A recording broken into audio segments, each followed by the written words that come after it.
Welcome to the Self-Growth Nerds podcast. I'm your host, Marie, a courage coach, creative soul, and adventure seeker. Since through hiking the Pacific Crest Trail in 2019, I'm on a mission to help you embrace your most confident self so you can achieve your dreams too. If you're eager for deep conversations, big questions, and meaningful connections, join me on the quest to discovering how we can create a more magical and memorable life. Hello, nerds. How are you? I'm doing really good. This is episode 199. We're almost at 200. And after 200 episodes, I'm going to be taking a big break. If you missed the episode where I announced this, it was 193. The timing is perfect, really, because we're coming up to the holidays.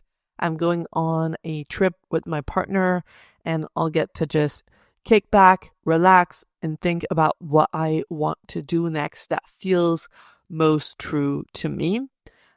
Honestly, right now I'm thinking I'll probably be back, but with seasons of the podcast, so that it is more sustainable long term. This is to be determined. So today and also next week, what I'm doing is I asked ChatGPT to interview me and ask me questions about what I learned in 4 years of podcasting. It came up with 18 questions in 6 different categories. So we're going to do the first part this week and the second part next week. Before we dive in, I want to remind you that the doors are open right now for my 8-week course, The Courage to Start New. This is going to be the 3rd cohort, and we're going to start at the end of January 2025. Now, the price is going to go up next year because I realized when I was teaching the class in the last few months that it's so insanely valuable. It's a small group. We meet every week, and everyone gets personalized coaching. So right now it's $280, which is like 2 therapy sessions for 8 weeks together. And in the new year, I'm going to bring it up to $320. So if you want to take advantage of the reduced price right now, go and reserve your spot at selfgrowthnerds.com/courage. This course is perfect for anyone who feels like they're going in circles, they're on autopilot, and their life no longer feels truly meaningful anymore. They're coming to the end of a chapter and they want to figure out what's next. They want clarity and they want to feel confident enough to take on a new challenge, whether that be leaving a relationship, starting a new job, changing career, starting a business, or starting a creative project like this, a podcast, a blog, writing a book.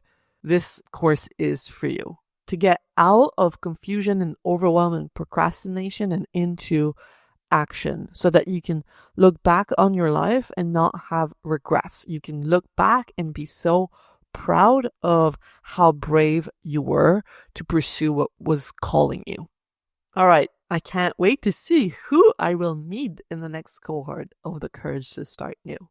Oh, and one last reminder, if you live in Montreal, I'm doing my first in-person event. It's going to be a journaling evening where we're going to reflect on the year that just went by and think about how we want to step into 2025. It's going to be cozy. It's going to be intimate. It's at my local cafe, Lily and Ollie. So if you want to join us, it's only $20. And that includes mulled wine, my favorite.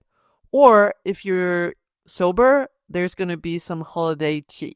So there's going to be soft music. My partner is going to be there to DJ. And I'm going to guide you through a bunch of different questions designed to make sure you're closing the year and starting the new one in an intentional way. So if you want to join us, just find me on Instagram at selfgrowthnerds, and the link is there in my bio. Okay, now is the time to dive into the first 9 questions about what I learned from 4 years of podcasting. Question number 1. Why did you start your podcast, and how has that initial why evolved? Well, I simply started because I have a massive passion for personal growth and so much to share on the topic. Also, I often think about how lucky I feel to have had the parents I had who always encouraged me to go after what I wanted and to, instead of asking myself, is this possible? Asking myself, how can I make this possible? My dad was always telling me, you are responsible for designing your own life and you don't owe your time to anyone other than yourself. So you get to decide. Now, I've realized over time that most people didn't get that chance. They were taught to stay quiet, to be quote unquote realistic when it came to their dreams, to take the safe road, to not ruffle any feathers. And I think that's such a shame. I think that's part of the reason why there's so much depression, so much anger, and the world is going to be a much better place when people feel safe to show their authentic selves. So I wanted to share a different way of thinking. And that's why I started this podcast. Now, 4 years later, my why is the same. I just have grown in maturity. I'm not sure that's the right word, but I take myself more seriously as a practitioner. I've spent over 700 hours coaching people in the last 4 years, so I feel like I belong in this space. Whereas 4 years ago, when I was considering starting this project, I was filled with self-doubt. I found an old diary in which I was writing about, who am I to do this? But over time, I grew more and more confident because I was gathering evidence that one of my gifts is to empower people to believe in their dreams and go after what truly lights them up. So my why hasn't changed. It's just strengthened in terms of legitimacy. Oh, and another one of my whys was to, and I think this comes from John Green, do something that would be missed if it was gone. I think from what I've heard from you guys, this is a success and it makes me really happy because I feel like I've built something impactful and meaningful, more so than I had initially expected. It's very touching to see people coming back week after week after week. Okay, let's move on to question number 2 before I get emotional. What were the biggest challenges you faced when launching the podcast? The first one was worrying what people would think. I worried that people would judge me, like, who is she to add to the noise that is already there? But I had to take a bet and trust that there would be people who appreciate what I have to offer, which now I know is the case. There's a bunch of people that listen to this every week. I do it for me and for them, and I don't care about others. Think about it this way. There's so many books out there, so many authors, but as a reader, I'm always happy to discover a new one. I believe there's always a space for new creators as long as they're authentic. When I was dating, I found a lot of hope in a quote I read somewhere that said, "You don't know yet some of the people you will love the most in your life." And it's the same here.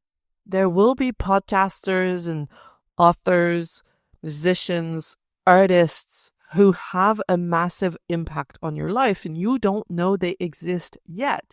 They don't even know it's in them yet. It might be you. You're a creator that's going to impact so many people and you're out there doubting yourself. And there's a bunch of people who don't know, but they're just waiting for you to wake up and have the courage to get started. So to answer the question, the biggest challenge was just feeling good enough, legitimate enough to get started. And the other challenge was I worried I might not like having a podcast. So I only committed to 10 episodes to test it out. And it turns out I loved it. So, you're not getting married to this. If you want to try something new, just choose a number or a time frame that makes sense to you and go on dates. And if it doesn't work out, it doesn't work out, and you try something else. All right, question number 3. How did you choose your podcast's niche and format? Honestly, I didn't think about what made sense. I was not rational or analytical. I just focused on what I wanted to do, what brought me joy. The niche is me, my passion. I don't limit myself as to what I can talk about or not. It might have been wiser when it comes to business to choose a more specific niche. That's what most of the business advice says, but I didn't care about being business-wise. I wanted joy and flexibility because I knew that that's what was going to make me want to keep showing up week after week, having very few limits. Same goes for the format. What I love in other podcasts is solo episodes. So that's what I made most of the time, solo episodes. And when I felt like having guests over, when that felt inspiring, when that felt alive in me, then I invited guests over. When I wanted to do an episode about the books I was reading, I recorded an episode about the books I was reading. It really just depended on what I felt like, where my intuition was leading me. That's what made it so sustainable. It felt like home. It felt like I could just be me instead of trying to fit into a specific box. Question number 4. What are the most surprising things you've learned about yourself through podcasting? This is interesting. Well, first of all, I've learned that I am a bottomless well of inspiration, and not because there's anything special about me. I don't think so.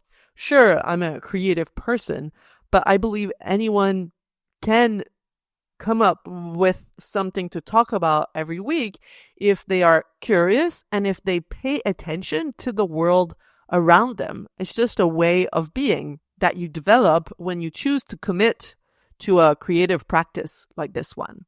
Something else I've learned, and I don't know that it's about me, is that it's so liberating to show up every week in service of a greater purpose.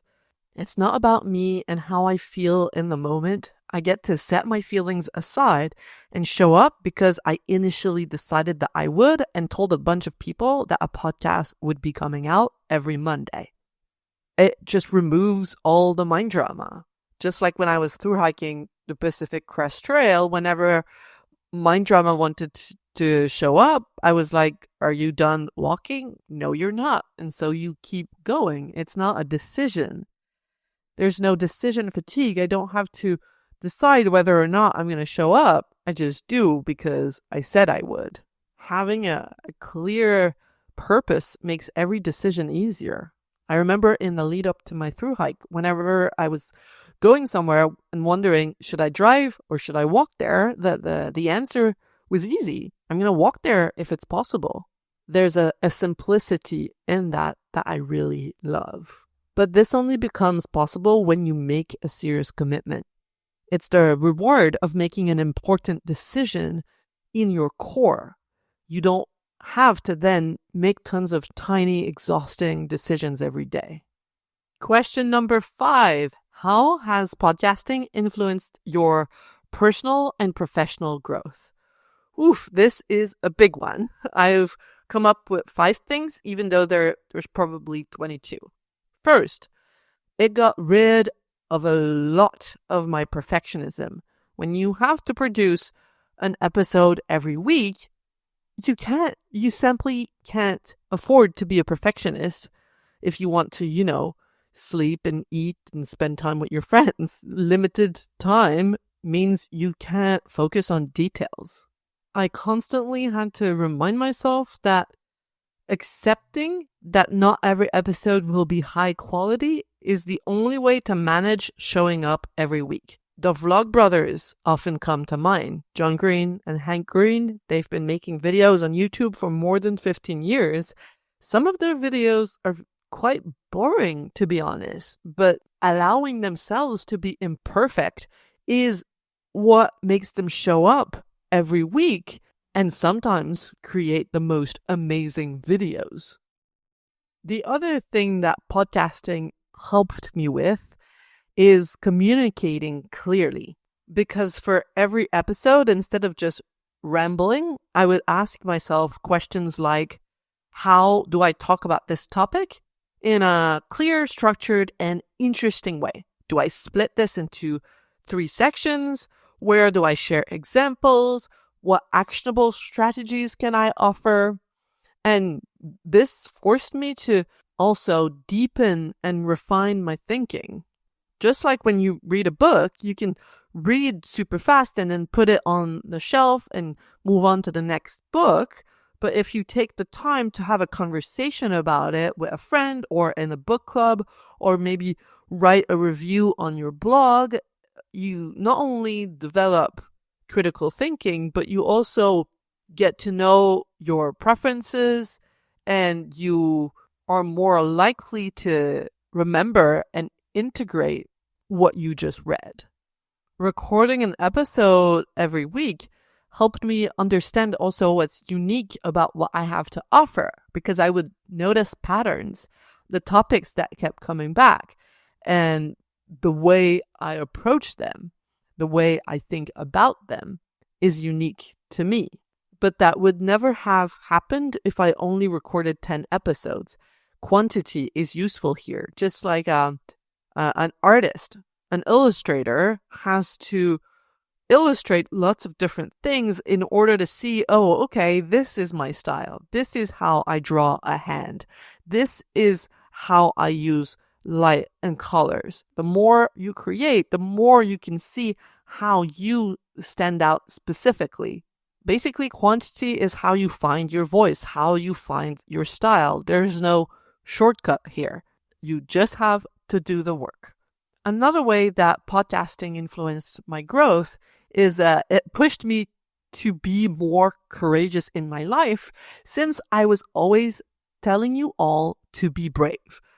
I had to be an example of my own teachings. Otherwise, it's out of integrity.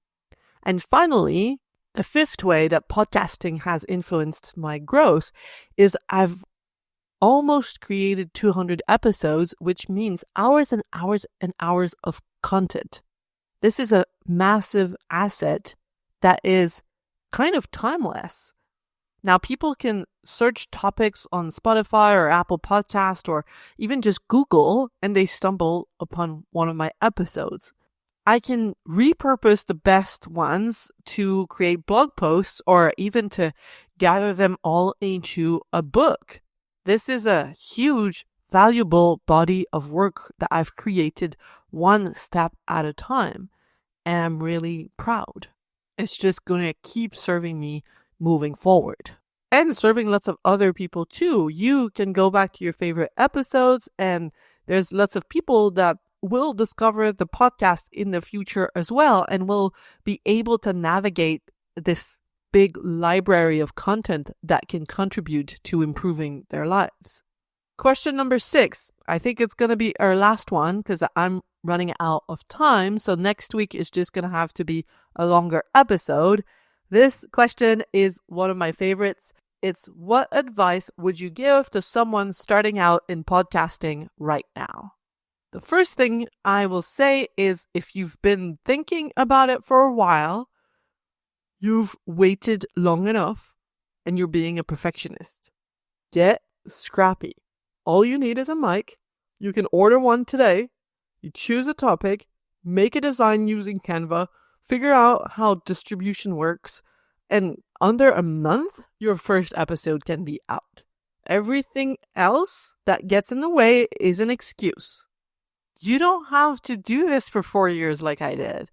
Just choose a number and commit to a small number. See how you like it. And read The Practice by Seth Godin. It's a tiny book that you can read in a few hours. that's going to kick you in the butt and explain the importance of just showing up now. Don't wait until you're ready. That doesn't mean anything. Just refine as you go. The sound quality of my first episode was crap. I tell you that the only thing you need is a mic, but that's not even true. There's a mic on your phone, and that is enough to get started. The more you do it, the better you will get. You gotta be willing to kind of suck at something in order to get good at it. That is my advice. I don't want to give you like tips and tricks and hacks. Number one, because that's not my strength. And number two, because I think it's irrelevant and it's a way to hide when you're just getting started. You gotta practice experiencing the discomfort of being new at something without being a bitch or an asshole to yourself in the process. It's going to allow you to do really great things over time. But you've got to be willing to feel a little bit incompetent, to feel like you're not too sure what you're doing. And eventually, you'll start feeling more solid. But there's always this period at the start. It's the price to pay to doing something new. Embrace the awkwardness and surround yourself with people who are action takers as well. Imperfect, courageous action takers. They're my favorite people, and they're going to help you trust that you belong and that it's not only right for you to pursue what lights you up, but it's also your responsibility. Okay, that's it for this week. I hope this was interesting. Please reach out on Instagram and let me know what you thought. I always love to hear from you. And we'll continue with part 2 next week. The next 12 questions about what I learned from 4 years of podcasting. All right, I'm sending you all a big hug. And I'll talk to you next week. Bye. If you love what you're hearing on the Self-Growth Nerds podcast and you want individual help finding a new direction for your life and developing the courage to make your dreams a reality, you have to check out how we can work together on selfgrowthnerds.com or message me on Instagram at selfgrowthnerds. My clients say they would have needed that support years ago. So if you're tired of feeling like you're wasting your life, don't wait. Get in touch now, and I cannot wait to meet you.